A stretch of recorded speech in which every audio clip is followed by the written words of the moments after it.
കോതമംഗലം ടൗണിലെ വെള്ളക്കെട്ട് അപകട ഭീഷണി ഉയർത്തുന്നു. തിരക്കേറിയ റോഡിൽ മധ്യഭാഗം വരെ വെള്ളം കെട്ടിക്കിടക്കുകയാണ്. ഓടയിലെ ഒഴുക്ക് തടസ്സപ്പെട്ടതാണ് കാരണം. ഈ മഴക്കാലം ആരംഭിച്ചതു മുതൽ ഈ പ്രശ്നമുണ്ടെങ്കിലും പരിഹരിക്കാൻ ശ്രമമുണ്ടായില്ല.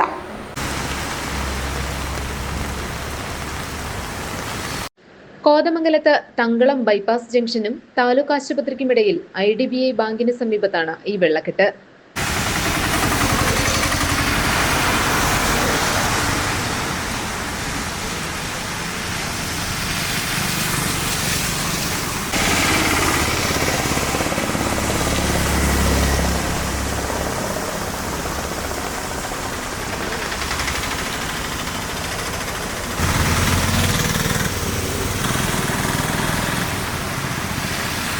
ഓട നിറഞ്ഞ് റോഡിന്റെ പകുതിയോളം വെള്ളം കയറി കിടക്കുകയാണ്. വാഹനങ്ങളും കാൽനടക്കാരും അപകടത്തിൽപ്പെടാൻ സാധ്യതയേറെയാണ്. മലിനവെള്ളത്തിലൂടെ വേണം കാൽനടക്കാർ കടന്നുപോകാൻ. വ്യാപാര സ്ഥാപനങ്ങളിൽ എത്തുന്നവർക്കും വെള്ളക്കെട്ട് മൂലം ബുദ്ധിമുട്ട് അനുഭവിക്കേണ്ടി വരുന്നു.